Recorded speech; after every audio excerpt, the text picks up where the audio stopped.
everybody, it is from Everheart Life Sport Recovery with video 2 of our postpartum series.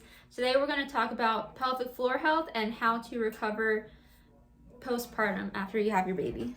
So first thing to go over is what is the pelvic floor and why is it important? So a lot of people think of the pelvic floor as just Kegels, and they think of it as something that only women really need to worry about. In fact, the pelvic floor is a group of muscles that is at the bottom of your trunk that's about the size of a sheet of paper. And you can think of it as if your torso is a trunk. You got the front with your abs, the back with your back muscles. The pelvic floor is everything supporting this trunk. So it's a group of muscles that basically holds your organs up and also controls what comes and goes. Now, the reason that pelvic floor health is a major concern for a lot of pregnant and postpartum women is because when you are pregnant, your baby is pushing heavily on your pelvic floor all throughout pregnancy, and then your pelvic floor is in large part responsible for pushing that baby out whenever it's time to deliver. And I don't think anybody who's given birth to a child would disagree that could be quite a dramatic and sometimes traumatic experience. And it goes through a lot, obviously, through pregnancy and postpartum. And as you heal postpartum, it's really important that we think about how we're going to heal that pelvic floor. Putting off healing the pelvic floor can lead to things like incontinence, which is when you cough or laugh and you pee a little. It can lead to lumbopelvic pain. It can lead to poor sexual health, and lots of other things like poor core strength. So that's why we want to really focus on the pelvic floor, especially during and after pregnancy. All right, so one muscle that is extremely important in terms of core strength during and after pregnancy and is directly involved in the pelvic floor is your transverse abdominis. So the transverse abdominis is the layer of muscle that is closest to your uterus and to your baby during pregnancy, and it is in part responsible for growing and holding your baby as you grow during pregnancy, and also eventually to help push out while you're giving birth.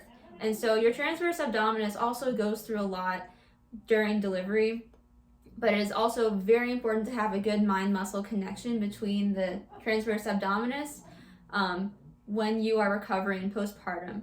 So the way to identify what the transverse abdominis feels like is when your transverse abdominis is relaxed. It's kind of what it feels like after you just had Thanksgiving dinner. So letting everything out, usually your hips go back and it's just very relaxed right here. When you think about engaging your transverse abdominis, first of all, make sure that your hips are nice and stacked on top of each other so they're straight up and down. And then you're gonna suck your stomach in just like you're going to the beach and you want to look good. So you're holding everything in, and that is often the challenge after you have your baby. Like I said, the transverse abdominis does take a beating, but learning that connection to help you heal is essential. So one thing that you can do that I like to tell moms is every time you change a diaper, just think about in your mind, okay, I'm gonna take that tension and pull it in. And the more you do it, the more naturally it will come, the stronger your transverse abdominis will be, and the easier it will be to do these next exercises that relate more directly to your pelvic floor. All right, so working with the pelvic floor can be a little difficult to explain because when your pelvic floor is turned on, it doesn't really appear like anything is happening to your body. The closest way I can describe it is to the feeling of when you stop yourself from peeing. So those muscles down there are quite active in terms of lifting things back up. And this can be hard to connect to, especially after you have your baby, because you have a lot of damage that was done down there. So one way to think of it is, like I said, all your pelvic floor is about the size of a sheet of paper. And so you've got the muscles right at the very bottom, but you also have these lower abs right here. and you've got a bit of your glutes in the back.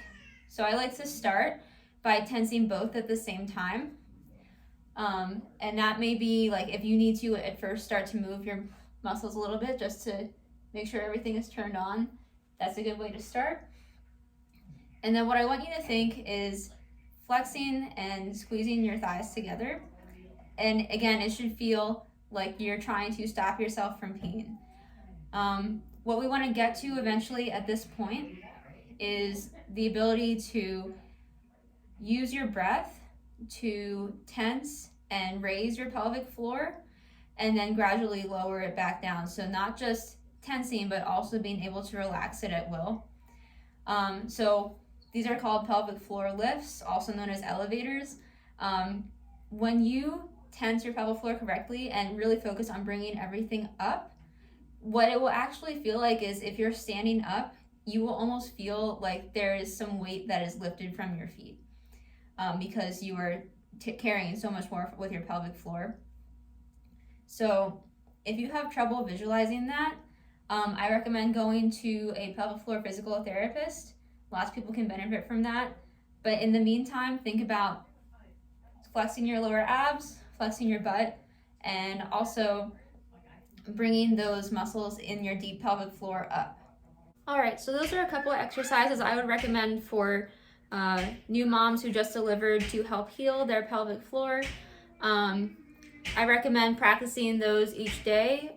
Even in the days following birth, you can really get on these right away. Don't go crazy with them. You really shouldn't need to do these for more than 5 or 10 minutes throughout your whole day, but be consistent with it because the more you do it, the quicker you'll get back that mind-muscle connection, which is going to be really important for building core strength back, building up your pelvic floor strength, and helping you recover and feel more like yourself. So that's what I got today. Next week we'll be doing some more exercises to help heal the pelvic floor, and I will see you then.